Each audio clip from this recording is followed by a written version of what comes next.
साथियों नमस्कार। मैं अमीय रमन आपका इस भारत पेशर्स न्यूज के 17वें एपिसोड में हार्दिक स्वागत करता हूं और साथ ही नवरात्रि पर्व की बहुत सारी शुभकामनाएं आपको देता हूं। साथियों, भारत पेशर समाज जिससे संबद्ध देश के तकरीबन 450 डिफरेंट एरियाज में लोकेटेड पेंशनर्स एसोसिएशन हैं और यह संगठन या यूँ कह लीजिए फेडरेशन लगभग 10 लाख से अधिक पेंशनर्स एवं फैमिली पेंशनर्स के ग्रीवांसेस का सेटलमेंट करता है। वो अपने आप में एक अद्वितीय फिनोमिनन है और इस प्रक्रिया में कुछ इंस्ट्रूमेंट्स का इस्तेमाल किया जाता है। उनमें से जो मॉडलिटीज़ हैं, जो इंस्ट्रूमेंट्स हैं जिनकी हम लगातार जिसका प्रयोग करते हैं, उसके बारे में आज विशेष रूप से चर्चा करेंगे, क्योंकि पेशेंट के सामने सबसे बड़ी जो चीज़ होती है उसके ग्रीवांस का रिड्रेसल होता है। ग्रीवांस भी डिफरेंट टाइप्स के हो सकते हैं, जिसमें से पेंशन ओरिएंटेड ग्रीवांसेस हैं, मेडिकल ओरिएंटेड ग्रीवांसेस हैं, और दूसरी जो चीज़ है वो ये है कि जो डिसबर्सिंग बैंक है उनके लेवल पे भी बहुत सारी प्रॉब्लम्स आ रही हैं। तो इन सब के निपटारे के लिए जो इंस्ट्रूमेंट है उसमें से पहला इंस्ट्रूमेंट उसको हम सीपेनग्राम कहते हैं, सीपेनग्राम, और ये विशेष रूप से पेंशनर्स के लिए तैयार किया गया है। ये एक ऐसा पोर्टल है जो पेंशनर का जो मंत्रालय है, DOP and PW, department of pension and pensioners welfare, उसके द्वारा इसको कैटर किया जाता है।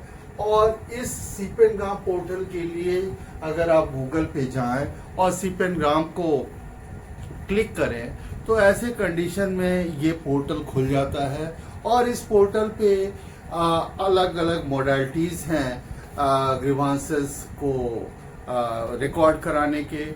उसमें से कुछ तो ये है कि इंडिविजुअल ग्रीवांसेस का नोट होता है, पेंशनर्स एसोसिएशन के लिए अलग इसमें सिस्टम बनाया गया है, और दूसरी जो चीज़ है वो ये है कि आप खुद भी इसको रिकॉर्ड कर सकते हैं, और दूसरा ये है कि इसके लिए एक टोल फ्री नंबर भी दिया गया है जिसको आप सब लोग जरा ध्यान से देख लीजिए, 1811-1960 1811-1960 ये टोल फ्री नंबर है।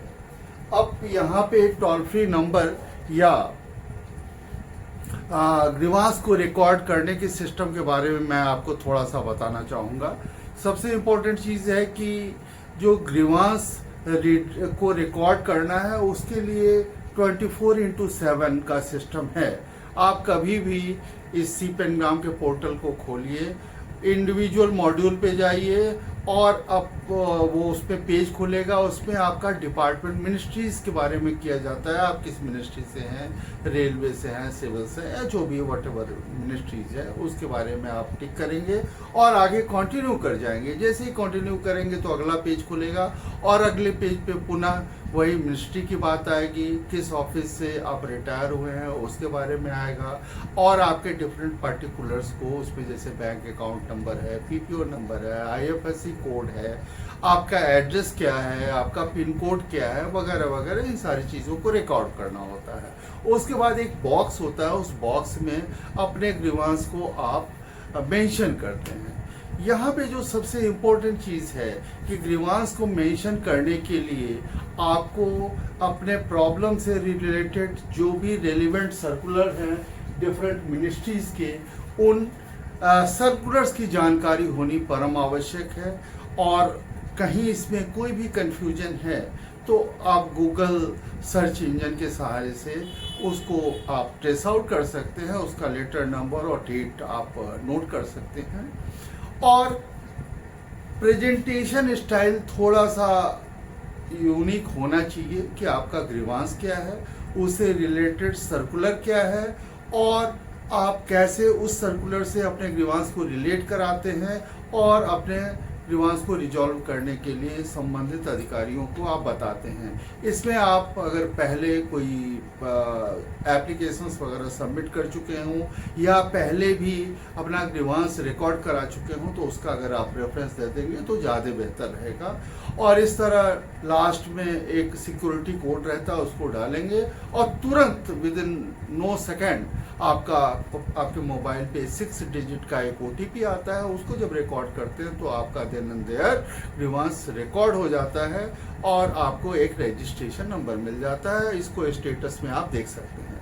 ये तो पहली बात हुई। और दूसरी बात यह है कि जिसको ग्रीवांस रिकॉर्ड कराने में किसी भी प्रकार की कठिनाई है उसके लिए DOP&PW ने एक टोल फ्री नंबर जारी किया है, जिसके बारे में मैंने अभी आपको चर्चा किया था, 1811-1960। और इस टोल फ्री नंबर की एक विशेषता है, ये सिर्फ वर्किंग डेज में ही काम करता है, I mean Monday to Friday.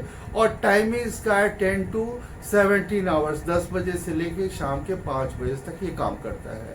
इस टोल फ्री नंबर पे आप रिंग करेंगे तो अगला कोई उठाएगा। उठाने के बाद से आप उसको ग्रीवांस बताते हैं और जो भी जानकारी वो मांगता है वो आप उसको देते हैं। तो उसके बाद आप इंसिस्ट कीजिए कि वो आपको रजिस्ट्रेशन नंबर दे। रजिस्ट्रेशन नंबर जब आपको मिलता है तो आप उसके माध्यम से अपने ग्रीवांस का स्टेटस दे सकते हैं। साथियों, यहाँ एक बात बताना बहुत ही ज़रूरी है कि जो भी आप ग्रीवांस रिकॉर्ड कराते हैं आइदर पर्सनली अथवा थ्रू टोल फ्री नंबर, वो सारा का सारा जो ग्रीवांस है वो DOP&PW के यहाँ रिकॉर्ड होता है। और वो क्या करता है, कंसर्न मिनिस्ट्री को, चाहे रेलवे मिनिस्ट्री हो या दूसरा मिनिस्ट्री हो जहाँ का एम्प्लॉई है, पोस्टल है, BSNL वगैरह वगैरह, वहाँ पे उस चीज़ को भेजता है।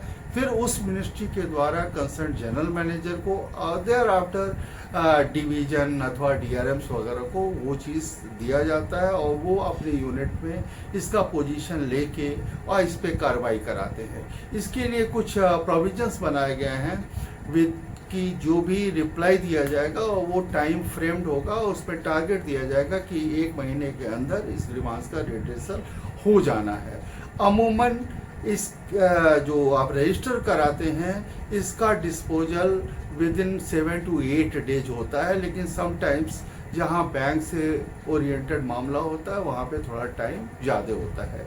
एनी हाउ, ये बहुत ही बढ़िया पोर्टल है और डिजिटल रिलेटेड है। इसकी आप लोग भरपूर सहायता इसका आप मदद लें और इसके सहायता से अपने पेंशनर्स का ग्रीवांस को आप सॉल्व करें।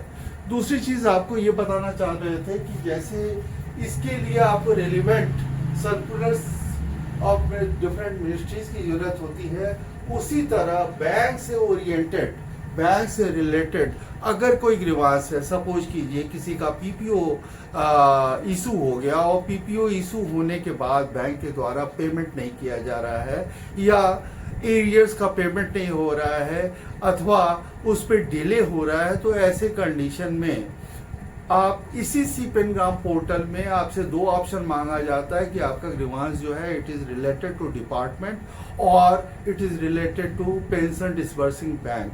तो जब आप इस पे पेंशन डिसबर्सिंग बैंक को ओके करते हैं, इन दैट केस ग्रीवांस सीधे आपका कंसर्न बैंक हो जाता है और उस बैंक को आप अपने ग्रीवांस को जब पॉइंट आउट करते हैं तो बेहतर होगा कि आप वहाँ पर ग्रीवांस से related reserve bank of India के इंस्ट्रक्शंस को पॉइंट आउट करें।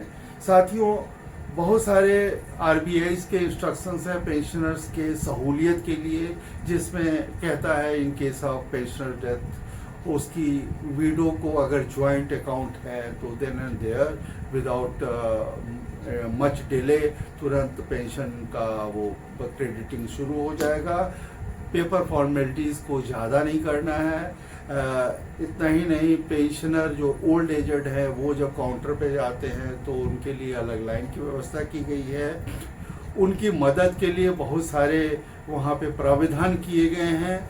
ज़रूरत पड़ने पे अगर वो बेड रिडन है तो बैंक का एम्प्लॉय भी जाके घर पे उनका सिग्नेचर कराता है, थंब इम्प्रेशन लेता है। और नॉट ओनली दिस, अगर बैंक ने आपकी बात को नहीं सुनी तो ऐसे केस में बैंकिंग ओम्बुड्समैन यानी कि बैंक लोकपाल की भी व्यवस्था की गई है और आप बैंक लोकपाल को उसका एक प्रिस्क्राइब्ड फॉर्मेट है उस पर अपना एप्लीकेशन भेज सकते हैं और निश्चित रूप से आपकी बात सुनी जाएगी।